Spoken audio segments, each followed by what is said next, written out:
your 100, the Vino Club. Just been invited round to a bit of an impromptu barbecue with a couple of mates here, and knowing them pretty well as I have done for quite a while, I knew there'd be a few interesting wines to taste. So the people on the spot here, they've got a Prosecco Superiore from Val d'Adene. This is northeast of Venice, where Prosecco, of course, should come from. And I'm going to try it. So bear with me a sec, and you can join us for this. Where'd you get this from, Rach? I bought it from Waitrose. Oh, right, this is a Waitrose product. Yeah. Can you tell me how much it was? Or was that being cheeky? It was, I think it was £8 something, Okay. £9. Well, I better pour yours first. That would be lovely, thank you. Taste it too. Mike's not having it because he's drinking cider. I'm going to have the posh glass, Rachel's posh glass that was bought in Portugal. So it's not too far away from Prosecco, is it really? So, Well, not really. Mike, you want to try some? Yes, of course, thank you. Now this should be full of white fruits. It should be a nice brisk mousse. It should be quite lively, which it is on appearance. And it's a great way to start a barbecue because it's refreshing. It's an aperitif style wine. It is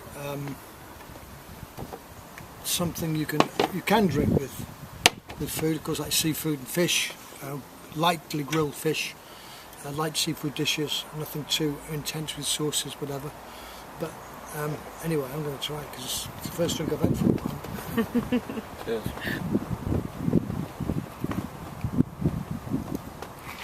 That's quite delightful. It is fresh. It is refreshing. It has a lively mousse.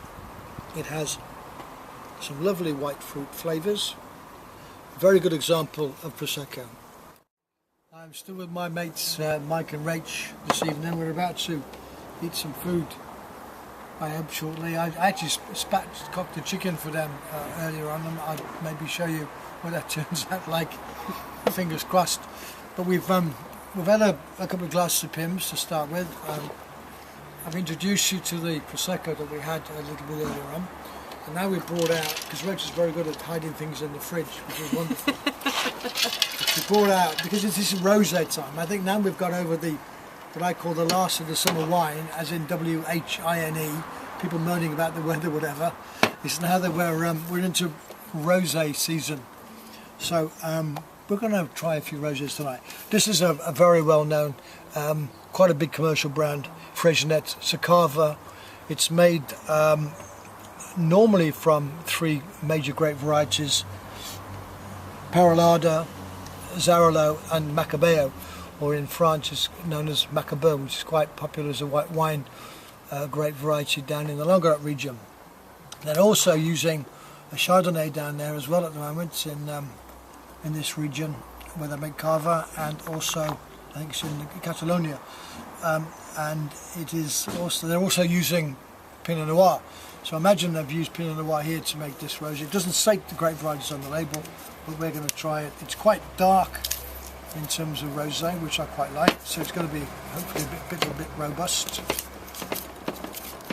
Rach is going to try it for us because it's her wine anyway. Again, it was bought in Waitrose, so it looks like it's a bit of a Waitrose fest this evening because she's got some more in the fridge we're going to try.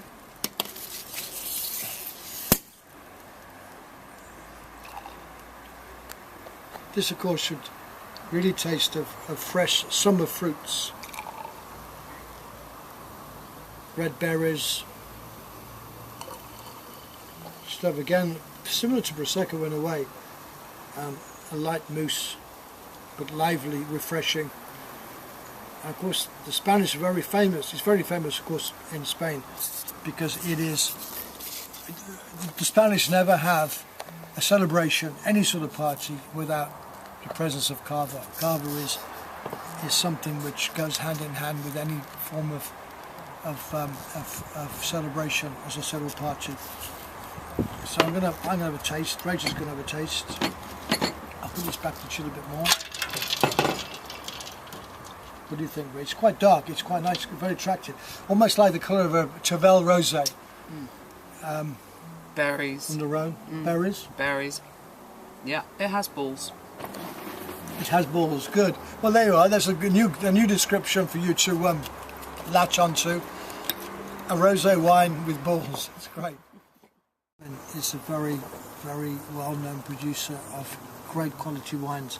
So I'm looking forward to tasting this one. We probably haven't done them all in the right order, but who cares? It's a barbecue. We've even got wonderful things like, because Rachel's very posh, we do things like radishes with sea salt. We've got feta cheese with pimento, with chili. We've got some extremely hot nuts here. I'm not talking about Mike.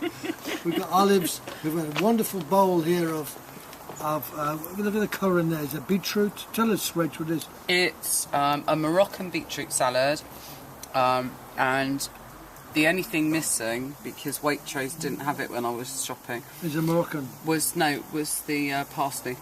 However, apart from the parsley, it's perfect. Okay, so we've got kebabs tonight. We've got my spatchcock chicken, which is done with all herbs grown in the gardens here. Lemon balm, parsley, sage, rosemary and thyme. So we're going to taste that a little bit later on. But at the moment we're still talking about our wine selection.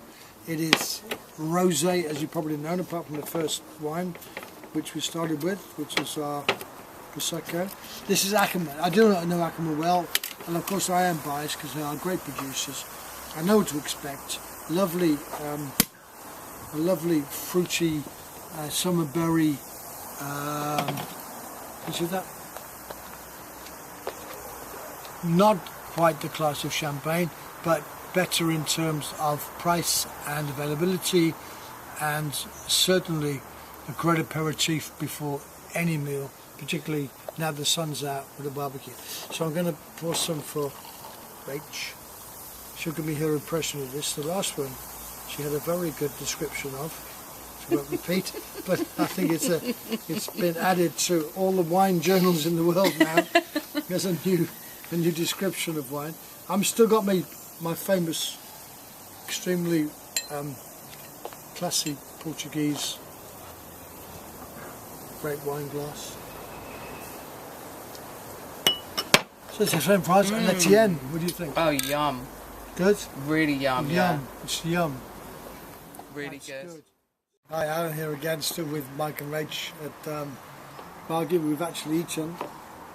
We've got a nice bowl of strawberries and a melon and grapes and a lovely Cherries. Cherries, darling, as well. Deep-pitted cherries. Oh, cherries, brilliant. A lovely way to finish the evening. And although we may have gone through the wines in the wrong order, but you know, who cares? It's a matter of just pick and mix tonight. It's all about rosé. It's all about sparkling rosé, and we've done. We started with our prosecco, which wasn't rosé. Then we carried on with a cava. We had an Ackerman rosé from the Loire, which was delicious, very French, very Loire. And now we have here a Italian, a Garganega. This is also from north of Italy. It is from Veneto in the Prosecco region, and they use this great variety in that area quite a lot nowadays. It has a tradition, it has a pedigree. I have no idea what it tastes like yet.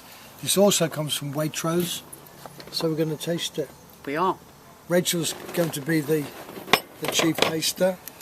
She's under the cosh and I'm under the table, so between us we should have a bit of fun finishing off this thing. In fact, this should be quite light and really good to go with a fruit salad like Rachel's just created. So let's give it a whirl.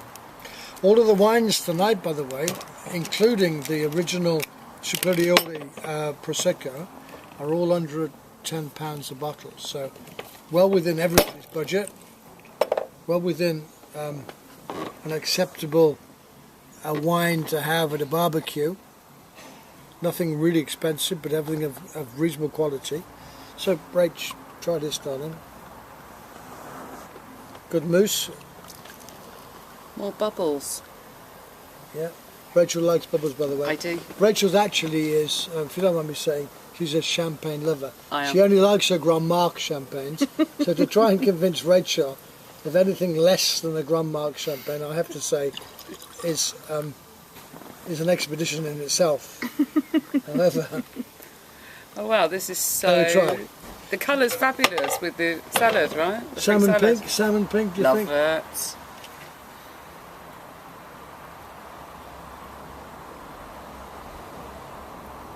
Oh wow, this is so fizzy. Do you like that? Really light. Refreshing, It's good. I think light. it's refreshing. I think it's great with fruit. It's sweeter than the rest. Okay, brilliant. Perhaps you should have had this first, but who cares? Hey, it's it goes still with the salad. it's still fun trying anyway. We had a lovely evening. I'm going to do a spatchcock chicken for you a little bit later on, probably Sunday of this week. Show you how to do it. Very easy way to barbecue a chicken. The best way to barbecue a chicken. The safest way to barbecue a chicken. Anyway, LSEN, whatever the Spanish say, whatever the Italians say. Good luck. See you soon.